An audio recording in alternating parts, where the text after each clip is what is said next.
Hello. Hello, Nick. How are ya? Good. Oh, wow. Oh, interesting noise to start with. Okay. So, hi Fiona. We are back. This is your first time on our finished Yeah, podcast it set. looks wonderful in here. I like that we have a finished space finally. This looks so nice. Yeah. So, today we are here with Dustin Delsman from Plumbers and Pipe Fitters, Local 400, and he's the business rep. And yeah, we're going to talk all about what he does in their industry and stuff. But first, let's do our little intro. In the know in the 920.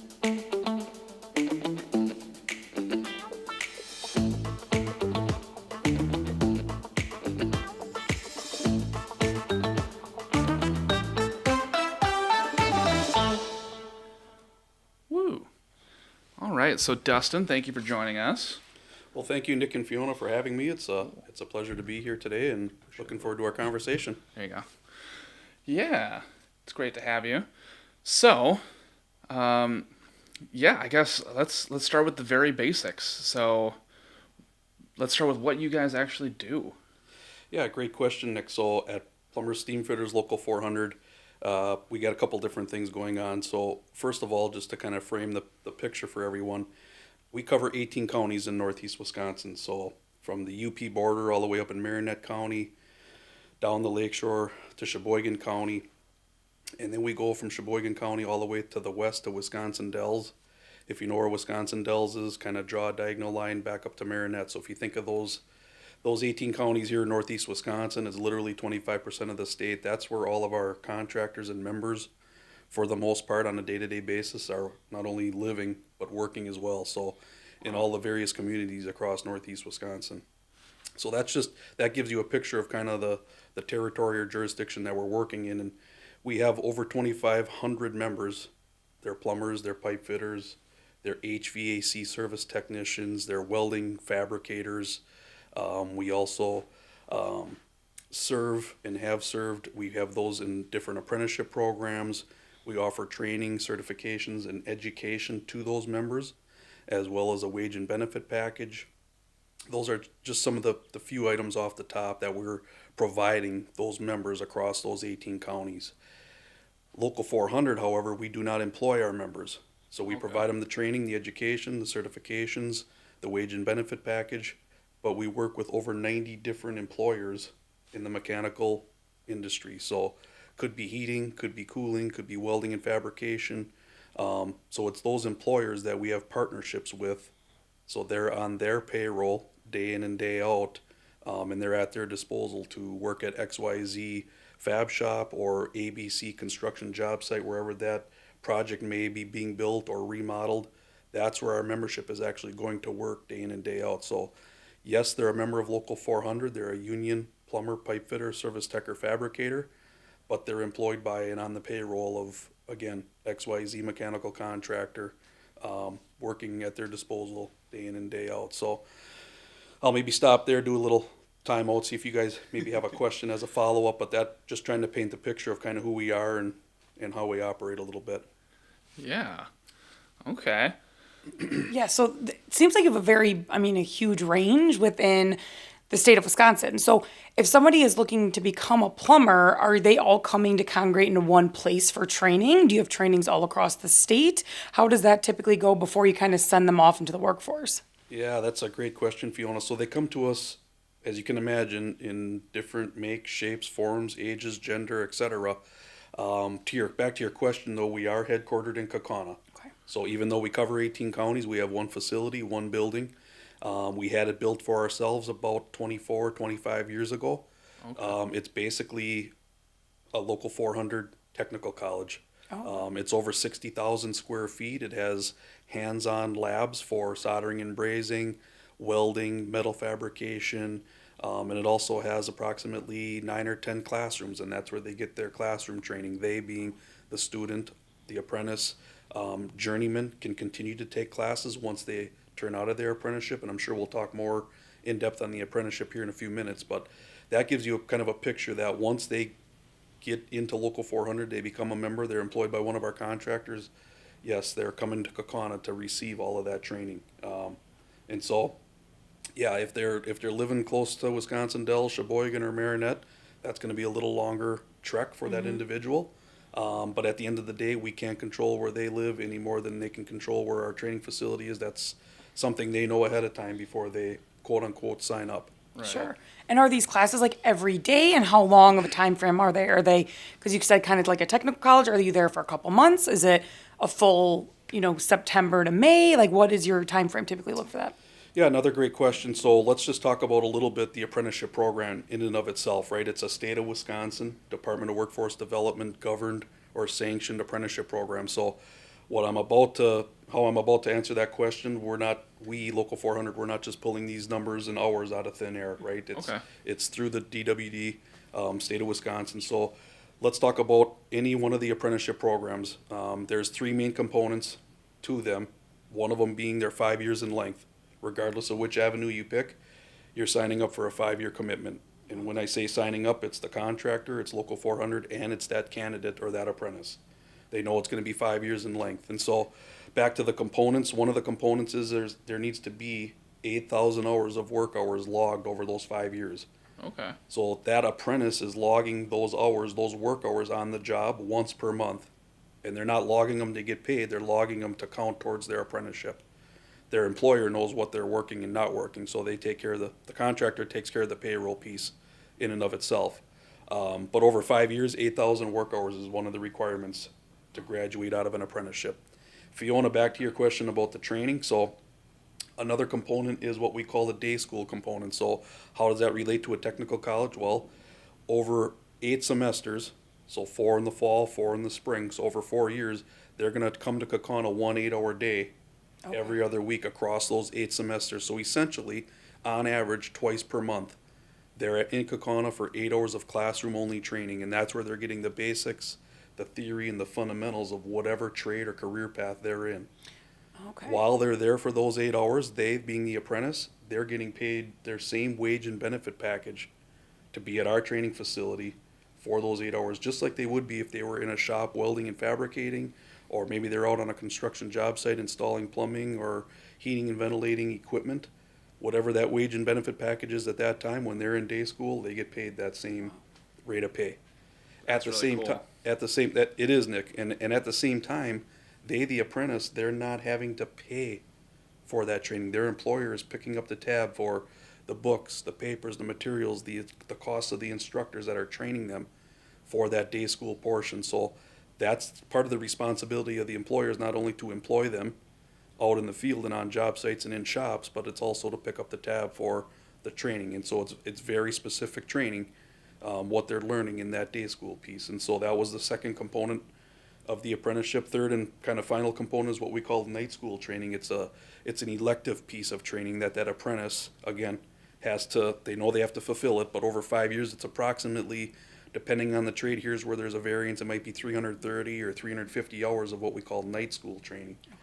And so again, that apprentice is going to travel to Local 400 in Kaukauna. They get to pick the night of the week they come there, and they get to pick from a list of classes that are offered on that given night. So let's just say, for example, Monday night is the night that always works for them. They can pick from a list of classes offered on Monday night. They come there from approximately 5 to 8 p.m. So it's about 3 hours. So they work all day, come there for 3 hours of training at night. And that usually lasts about 8 to 10 weeks in duration. So again, it's set up on semesters. Back to that technical college comment, right? So fall and spring is when a lot of the training is happening. Right now, this time of year at our place, it's like a ghost town.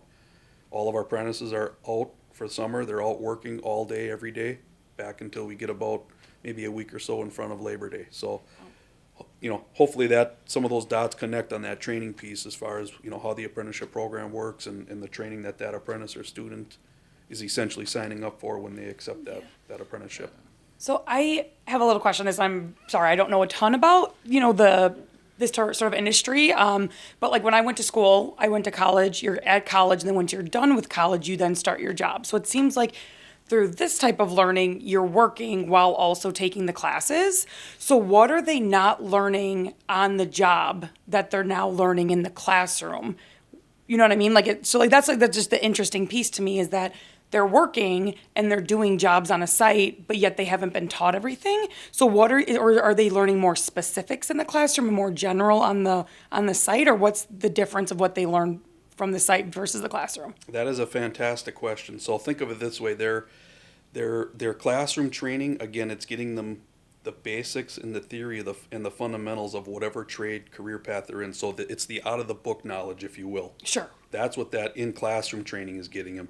What they're getting out on the field marries up to that book training in the classroom, where other apprentices that are maybe further along in their apprenticeship and or their journeymen, their foremen, their lead people, their superintendents, they're getting to train them on the fittings, the pipe, the material, how to do the hands-on installation of these different trade career paths that they're serving. So the classroom training, again, ties in and couplings onto what they're learning out in the field. And so a first or second year apprentice is going to be put and given different direction on a job site, because that lead person knows that apprentices earlier on in their apprenticeship.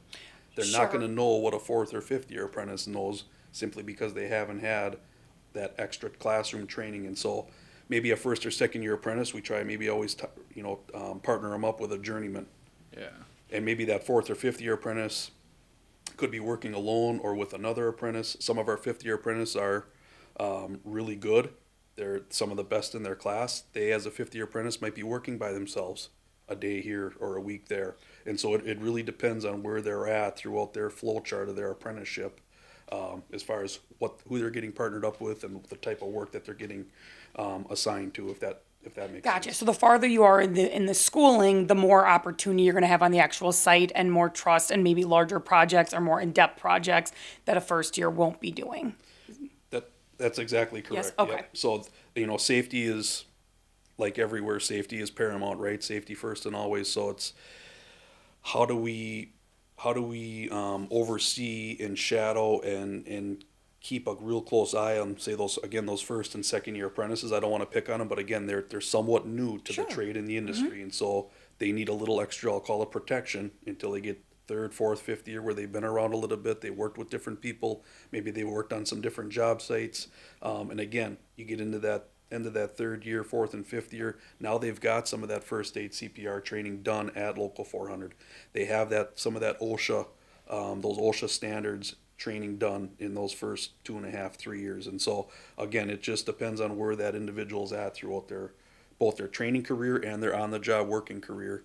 And then so that's a piece of that superintendent and foreman to kind of know and understand, what is my crew makeup, who do I have, and then what type of work needs to be done on a given day, and then how do they assign that work accordingly.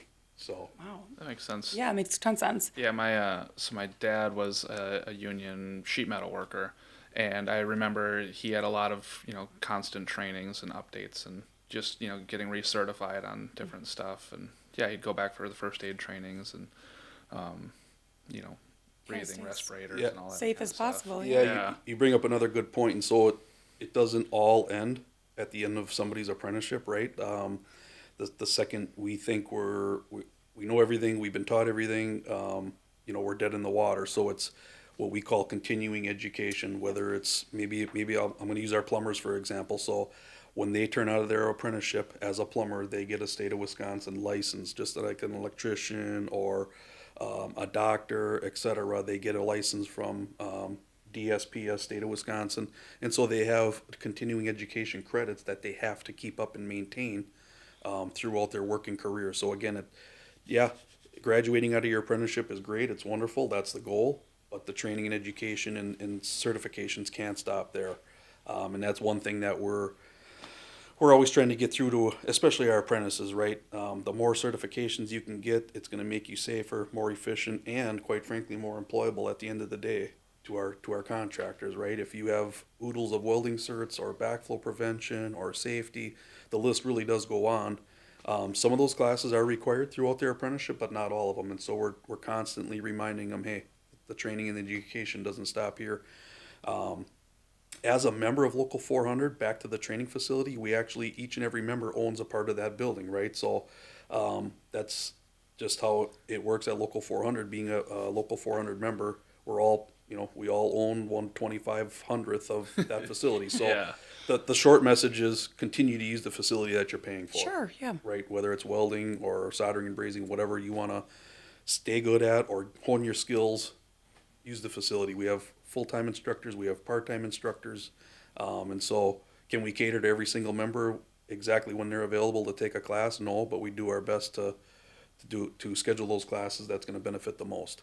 So It kind of drives you off us. Like, we have to do continuing ed every 2 years, and if we don't do it, we Yeah. lose our license, actually. Exactly, yep. So going back to how you said everyone's kind of part owners, which that's very, very cool. But like, say somebody's, say they haven't done welding in a really long time, and now they're going and doing a job where they need to do welding. Can they literally call you up and be like, hey, can I take one class just to refreshen up on this? Or do they have to kind of start everything all over? Or can they do one-off classes just to kind of, like you said, rehone those skills? yeah, great question, Fiona. So a couple different ways to answer that question. A note for the folks listening and or watching is our number one job as a business rep for Local 400 is to man the work. And so when we're manning the work, that means we're sending our members out to fill manpower calls for our contractors. There may be some skill sets ahead of us sending that member to that contractor that member has to have. And a lot of times it is welding. So we don't even send that member out to work if they don't have that welding certification. So I guess I was just saying, like, say there's somebody that graduated in like 10 years from now. They haven't done as much welding in their job, and then they decided maybe they're switching paths and they're going more into the welding. Can they come back? Just as like a refresher, like years down the road? Absolutely. As long as they're what we call a member in good standing. I'm not going to go kind of too deep into the weeds on Sure. what that takes, Wow. but as long as they're a member in good standing, that facility is usable to them Oh, that's fantastic. up until retirement, past retirement. If for some reason they want to keep a cert up in case they think they want to come back to work, we're not going to certainly say no. But yeah, the training facility, the instructors, the information, books, papers, materials, any online classes we offer, as long as they're, what we call a dues paying member, that's all access. The doors are unlocked to them Wow, that's awesome. all the time. So that's kind of I guess in my opinion, a pro of being a union member is you have people there. You have staff members that can help you, assist you, get you pointed in the right direction, get you signed up for classes. To your point, Fiona, yes, we want people to keep up what they got for credentials and craftsmanship and efficiencies, and also get better if they see fit to, Wow, wonderful. again, go 8, 10, 15 years and then want to come back. Absolutely. Yep. We're not going to say no. That's awesome. So I feel like in the recent years, at least when I went to high school, college was very, very pushed on students. I feel like in the recent years, that's really started to switch where college is not for everyone. And a lot of people are wanting to go into the trades. And in high school, there's an equal conversation of why both are important. Have you noticed a higher percentage of high schoolers going right into the trades right after high school? Or are you guys implementing yourself into high schools more to show kids that, hey, this is an option. You don't have to go the college route, since that is forced so often within those the high school schools? Yeah, great question. So on staff at Local 400, we actually have our own in-house. The title is Youth Apprenticeship Coordinator, but that's fancy terminology for high school student recruitment. Yeah. I mean, Yeah. that's it. Yeah, it's a title, but that's what that role and that responsibility Sure. is of that individual. So again, going back to an earlier part of this conversation, when I mentioned we don't employ anybody, that is true. However, we are helping our contractor partners Right. hire and find the next wave of plumbers, pipe fitters, welders, and service technicians. And we do that by infiltrating ourselves in as many of the high schools as we can in those 18 counties that I mentioned earlier. So that sole role of that individual on staff at Local 400, they're just dealing with the 8th graders through seniors in high school. Those 8th and 9th graders, getting in front of them, doing different hands-on presentations in their middle school, or if it's early on in the high school, if they're getting bused there.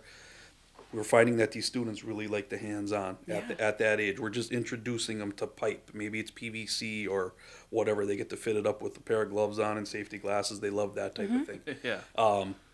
You get into that sophomore, junior, senior year, we have a youth apprenticeship program where we can help them get employed with one of our contractors while they're still in high school.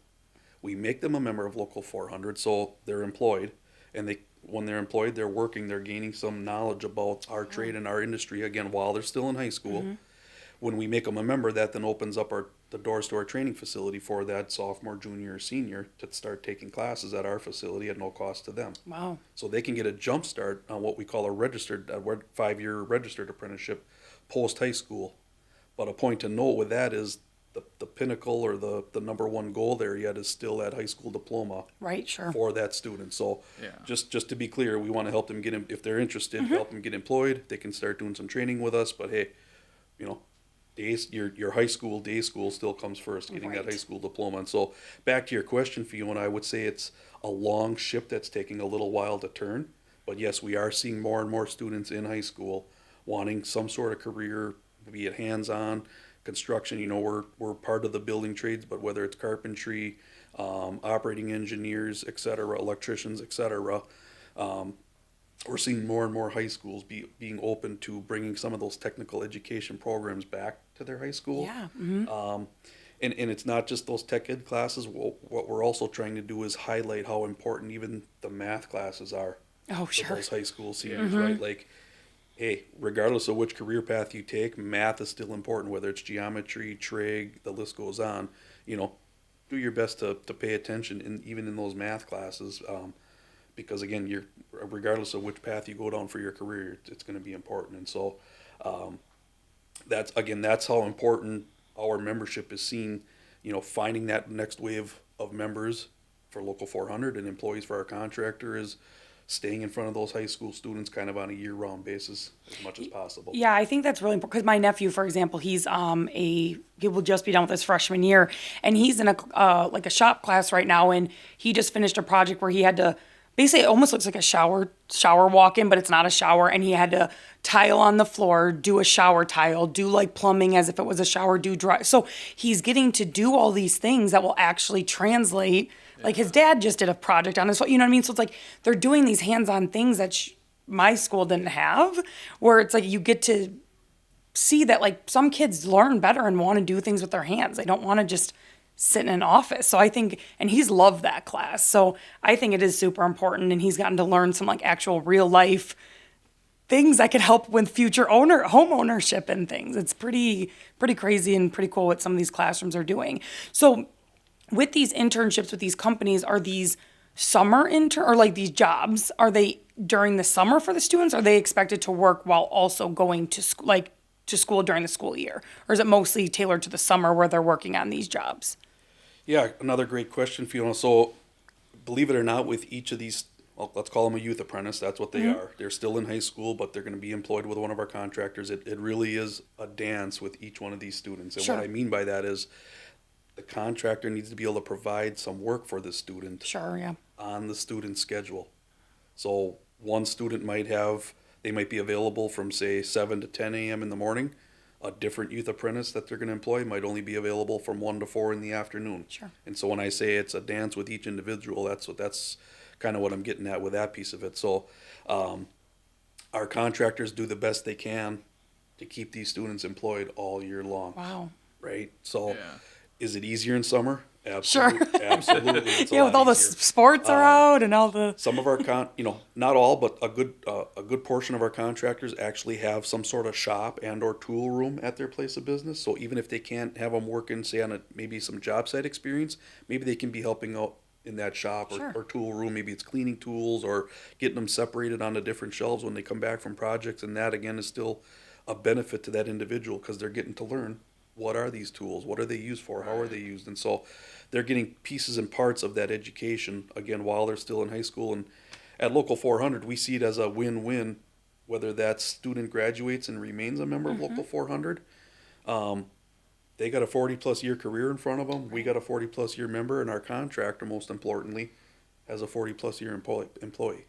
And so that's kind of the win-win-win, or the big goal, if you will. However, even if that student is a youth apprentice with one of our contractors, maybe they find out construction really isn't for them. We still see that as a win-win because now that student is maybe on a shorter, quicker path into a career that they will enjoy or Yes. will be on for that 40 years. So whether it works out or not, we're not partial one way or the other. Our contractors try to give as many opportunities and chances to these youth as possible. Again, while working with their schedules. I think that's so important what you said right there is it gives them a quicker path of what they want to do, because I know so many people on the reverse of that, where they went to college, spent thousands and thousands of dollars, and then they went into the trades. And they're like, we could have saved thousands of dollars, 4 years of schooling, if I just knew that this is what I wanted. So I think it's so great that you guys are implementing and giving these students opportunities so that they can be like, yeah, this is what I want to do. Because I know so many people that are thousands of dollars in debt, and they're like, they did become a plumber. Actually, one of them did. And he's like, I didn't even need to do that. Yeah. Like, he wasted all that time. You realize you make better money with that than a business degree anyways, so it's like, yeah. Well, I just think it just sets people on a path where they have all their opportunities and options laid out for them. And the fact that they actually get to work while going to high school shows them that there are different avenues and different paths for them. And I think that's very important. Yeah, that's another great point we've had, and so I'm glad you brought it up, Fiona. So we actually have had, and I'm sure we'll continue to have, some folks either drop out of college or get through college, and to your point, now I can find a job with the degree I have, whatever the case may be, and they're knocking on our door. Hey, how do I get in? Right. Who do I need to talk to? What are some of the exams I need to take? And so part of one of my roles is organizing and recruitment, and so that's that recruitment piece. Well, here's what you need to do. I can give them some quick human resources contacts with our contractors, the ones that I know are maybe a little busier at that time, because as both of you probably know, construction ebbs and flows, right? Like this time of year, it's crazy busy leading into the next 90 days or so, right? So it's no different on our side of the fence, where our contractors are hiring a little more than they are the rest of the year, maybe in April, May, and June, than say December or January. And so it's working with those individuals regardless of which walk of life they're coming from. Here's our contractor list. Here's who's maybe a little bit busier depending on the trade that they think they're interested in. But yeah, back to your point, Fiona. So think of it this way: the apprenticeship is an all expense paid college tuition. Right. That apprentice is not pulling out their wallet or purse for any of that training. And so 5 years may seem like a long time, but again, that's kind of our slogan is earn while you learn, all expense paid college tuition. We don't want to use the word free because somebody's paying for it, Right. i.e. the contractor, but that individual is not having to pay for not only that on the job training board, but that in class training. And so even if it doesn't work out for that individual, what we try and tell them all the time is serve your apprenticeship, try and do your best to get through those 5 years, become a journey person, and then if you want to branch off and go try something else, do it at that time. But once you become a journey person, nobody can ever take that classification away from you. Nobody can ever take that training away from you. So it's not that they're married to that apprenticeship for all 5 years. We try and figure that out ahead of that apprentice starting that apprenticeship. But if things aren't going so hot, maybe 2 or 3 years in, it's like, hey, is there anything we can do to get you to the finish line of the apprenticeship? And then So you can have it as a backup. have it as a backup, exactly. And so, yeah, that's, like I say, that's kind of our claim to fame is earn while you learn, because that's exactly what's happening. Yeah, just setting you up for so much success so much quicker. So since you were saying that it's paid for by technically the company that you're working for or apprenticing with, if let's say you go and you're 2 years in and you decide, all right, I want to change my mind, I want to go do something completely different, do you then have to reimburse that back to the company that paid for you because you no longer are working for them? Or after the 5 years, do you have to continue working for them? Like, I know there's some programs where like, okay, we'll pay for the schooling, but you have to stay here for another 3 years. Is there anything like that? Or if you don't finish, do you have to pay that back? Good question. There's a couple different ways to answer it. It all depends on how is that individual leaving us, right? There's a professional way to exit out of the apprenticeship Sure. program. Like, have we pulled every lever and pushed every button to get that apprentice candidate to the finish line? If we have and they're leaving professionally, they're probably not going to get charged. Sure, okay. Right? But if they do it non-professionally and maybe they got attendance issues, maybe they got other issues outside of work. I mean, there's so many different factors in how to answer that question. Sure, okay. But our intent is not to charge Okay. somebody just because they want to leave because they're not happy or it's not working out. As long as we've discussed and tried different avenues to make it work. Sure. That's the important thing. You know, you asked about at the end of 5 years, that apprentice, I guess, is never married to a contractor per se. Okay, nice. The contractor is the one awarding and sponsoring the apprenticeship, But once the apprenticeship is over and the 5 years and 8,000 hours have been worked, etc., that if that journey person wants to go out of state and work, that's another, in my opinion, pro of being local 400 members. We're USA wide and Canada wide. So if they want to go work somewhere else, basically in North America, they have that opportunity. And most contractors, see it the same way. They're not going to hold somebody back from maybe making more money or bettering themselves or moving up to, maybe a foreman or superintendent positions at a different contractor. For the most part, that's the contractors want to see that individual succeed at the end of the day. Yeah, that's wonderful. So it sounds like if everything is good and you did what you're supposed to do, you won't have to reimburse it back. So that's awesome. Yeah. So I was wondering, is there a specific field or area where you've got more demand for people right now? I was thinking the same thing. That is a loaded question, Nick, but a very good question. Sorry. No reason to apologize. Here's how I'll answer it. So we feel like we're holding our own in that youth apprentice level, that entry level category of folks wanting to get into the trade. Where we're struggling or have the biggest need is somebody with 7, 9, 10, 12 years of experience or more. It's that experienced candidate that we could really use their help. And to take it even a step further, it's those folks with years of experience in the welding arena. When I got in over 25 years ago, welders were in demand then. They're in demand now. Yeah. And going forward into the future, again, if you can weld and you want to weld and you're really good at it, that's who's in demand right now, and that's our biggest, call it, gap in members/employees, is those folks with experience in the welding arena. Yep. Yeah, my husband works for Miller Electric on the supply chain side, and he says the welders are so extremely specialized. A lot of the other jobs on the floor, you can kind of piecemeal people, and he's like, but that job is so specific and so specialized. So he also says they need more people. Yeah. Yeah, we at Local 400, we love Miller Welds. We actually have some of our members that work in-house at Miller. We have a great working relationship with Miller. We have in the past, we currently do now, and we hope to keep that going in the future. Again, I mentioned our training center. It's outfitted with all Miller Weld machines. So Oh, really? I'm glad you brought up Miller. I'll have to let Fiona. him know. Yeah, so please pass that along. Yeah, I absolutely will. We appreciate Miller Welding and everything they provide and help us out with at Local 400 Oh, as I well love as our that. That's great. contractors. So Yeah, I gotta let him know. you were saying, Nick, you had a question or a comment? I had something. I lost it. I got something because that kind of, you just talking about Miller kind of made me think this. Are you guys primarily doing for plumbing residential, or are you primarily feeding to large commercial type, where you're making large amount of things, or do you do a little bit of both? Yeah, so talking about the different sectors of work, Fiona, so how I will answer it is we work maybe in the I'll call it heavy residential sector. We don't do a lot with single family homes or duplexes or small apartment buildings, but we do have contractors that will work in those areas. So I'm going to say a very small percentage in anything residential. Okay. But we do work in there, but it's a small percentage. Where we're working more in is that commercial sector, heavy commercial, and then up into the industrial. So when you think of power plants and paper mills and biorefineries and agriculture, cheese and milk plants up and down the Fox River Valley here, that's where a lot of our contractors and members are working on a day-to-day basis. So again, very little in that light to heavy I'll call it heavy residential sector, but more into that commercial space and up into the industrial. So. Wow. I was even thinking recently, because there's a couple schools that are being either rebuilt or redone in the area. It's you go past a school and you think about how many, bathroom fixtures and everything must be in that one building. Right. It's holy cow, that's a lot of plumbing work.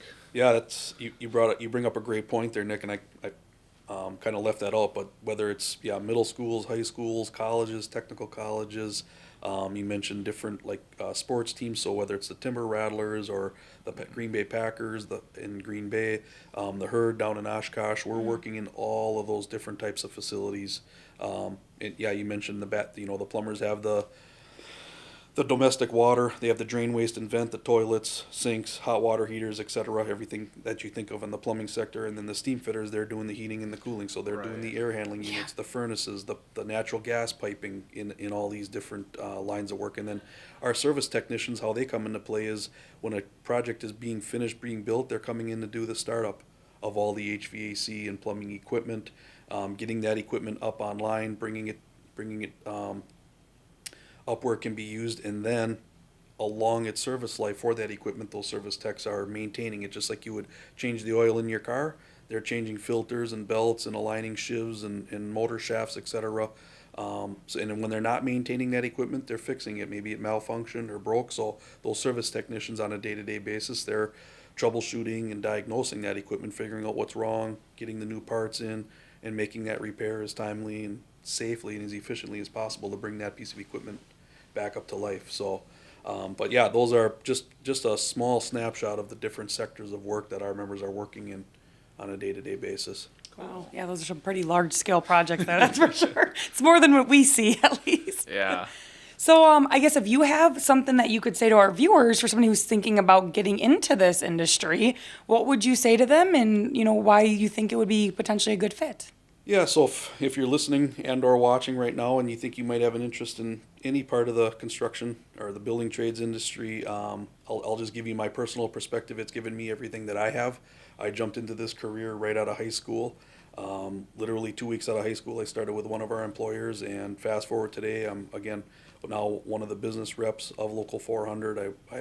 My bosses are the 2,500 plus members at Local 400. And I mentioned the wide range of industries that we work in, the different types of projects that we work in. We're all across Northeast Wisconsin and the U.S. and Canada, so it really provides a variety of the type of work that you can get into in this space. And again, the training's going to be provided to you. It's going to be paid for. Yeah, you might have to travel to Kaukauna to get it, but there's just those many pros and more of getting into one of these career paths in the pipe trades. And so you can certainly go to we have a website. It's ua400.org. That's one of the places you can go. My contact information is listed on there. We have what we call a pipe trades career portal that individuals, right on the landing page, you can click on Get Started Now. It'll take you through about a 10 or 15 minute high level electronic questionnaire. And when individuals fill that out, I automatically get an email into my inbox, and I can then correspond with that individual kind of on a one-on-one basis. Hey, who are you? Here's who I am. What are you thinking about doing? What's your history? Do you have a resume? Kind of filter out some of those different questions and answers on more of a personal level. So that's what I would say if you have an interest in one of our career paths, give that a look. Also, maybe it's not you, maybe it's a spouse or a child or a sibling.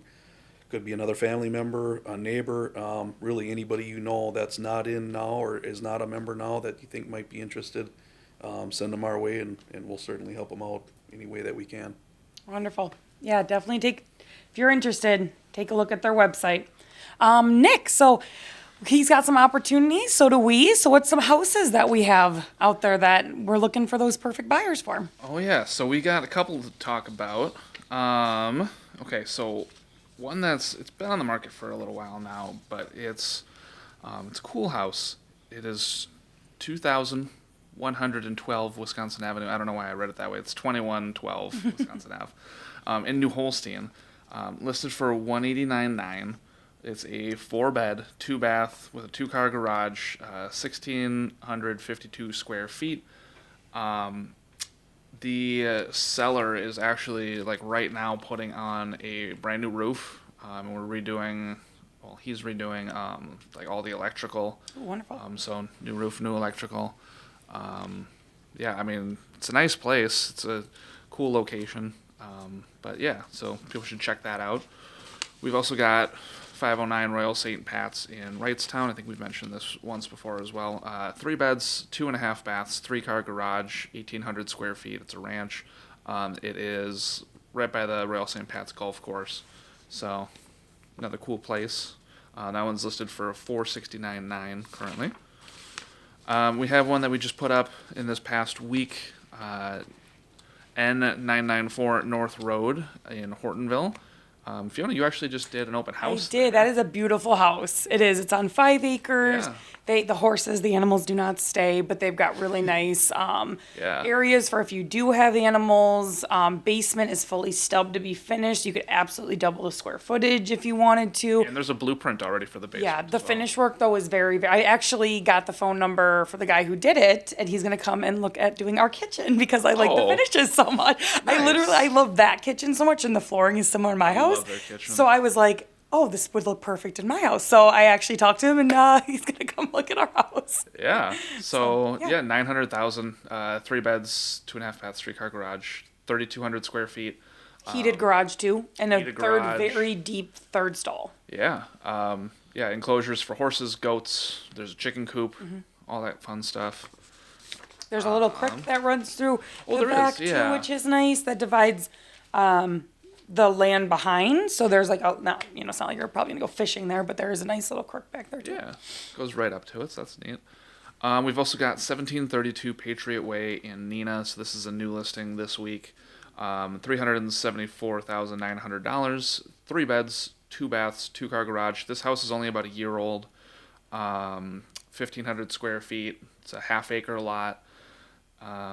It's also a ranch. I don't know if I mentioned that, but yeah, I mean it's all the perks of a brand new house at pretty much the same price, except you don't have to be putting in the yard, and they've added a couple extra touches and some of their own finishes to it.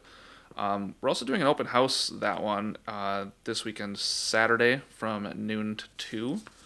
I don't remember if one of these other ones did. While you next look one at does. that, I'm going to do a little plug on one of my listings as well at Yeah. N3355 Dorothy Jane in Freedom. It's on 3 acres. There's also a creek that runs from the back of that, but it's really nice 3 acres with some mature tall trees. That one's listed at $1,050,000. It's a 4-bed, 3.5 bath, finished basement, walkout basement, and the sellers recently redid the whole entire living space and remodeled the entire kitchen.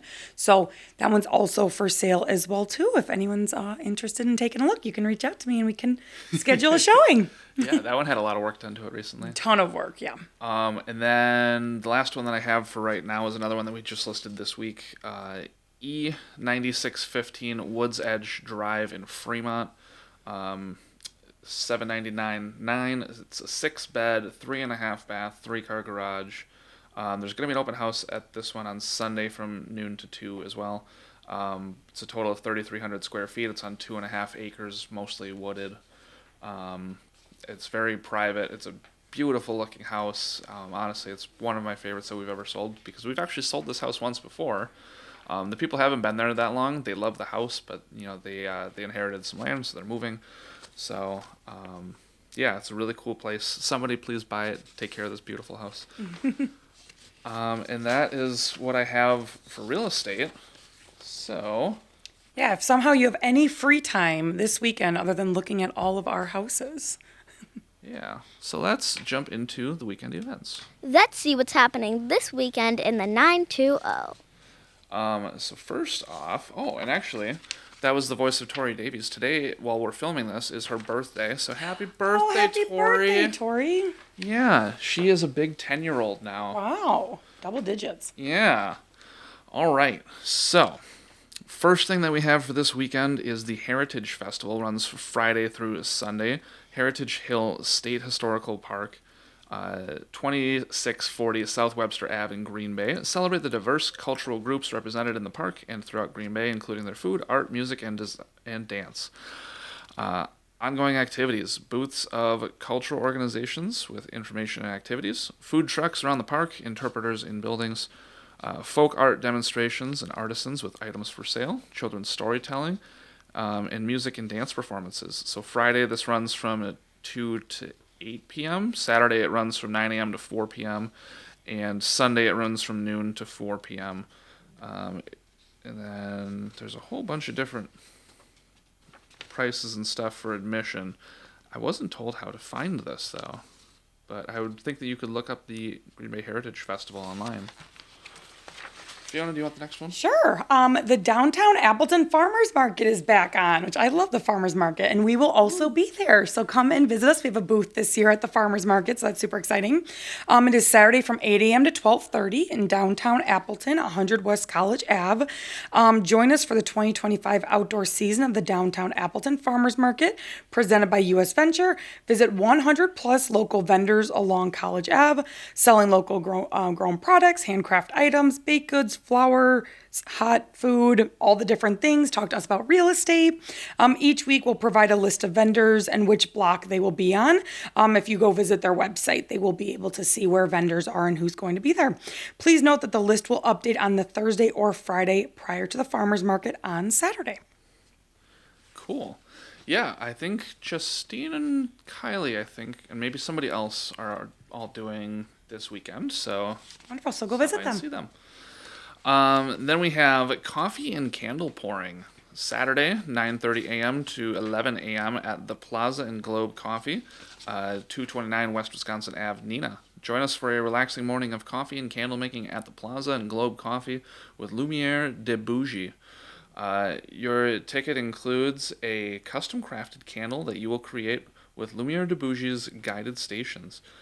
Coffee and food are available for purchase from the Plaza and Globe Coffee. Choose your vessel. Lumiere de Bougie vessels are high-end, lidded, and reusable. Choose your scent. All fragrance oils are carcinogen-free. And a whole bunch of other words that I can't say free. The tickets for that are $44. It looks like you can get tickets for that on Eventbrite. So, very cool. Wonderful. And then the last thing we have is Alloways Fest, Sunday 10 to 3 in Green Isle Park, 2500 Green Ave, Green Bay. The Alloways Optimist Club is proud to present the 40th annual Alloways Fest Picnic and Car Show. Mark your calendars now for Sunday, June 8th. Fun for the entire family. Food and refreshments, face painting, bounce house, kids games and activities, Hobby Town remote control car demo, vendor fair and live DJ, free admission for spectators. There is a $5 donation if you would like to do it at the gate, but you don't have to. Once again, the Einstein Project Mobile Maker's Space and the Touch of Wild trailer will be in attendance as well. And then if you would like to have your car parked, car registration 7 a.m. till noon, $8 using advanced registration or $10 day of show. Trophies presented at 3 o'clock. And then it looks like the winner of the raffle will include a $5,000 grand prize. So you can purchase raffle tickets as well. Another thing I'm just going to say that's starting this week as well is in Appleton, the Jones Park concert series starts this Thursday. So I know this will probably be posted after that, but from every Thursday now on, there's going to be concerts. I believe it's from 5:30 to 8:30, and they have food trucks at all of them, and then a different band every single Thursday, and that starts this week as well. Yeah. So if we get this up in time and you're one of the first listeners, Yes. run over to Jones Park. Run to Jones Park. They got, I think, like 5 or 6. I'm going to be there, so come see me. There's going to be like 5 or 6 food trucks, too, so that's pretty cool. All right, so that's what we've got for this week. We want to say thank you again to Dustin for being here. Thank you so much. And we wish everybody a happy, safe weekend, and we'll see you again next week. Thank you for listening to our podcast. To contact the Kelly Davies Homes team for all of your buying and selling needs, call 920-791-9047. Find us on Facebook at the Kelly Davies Homes team or go to kellydavieshomes.com.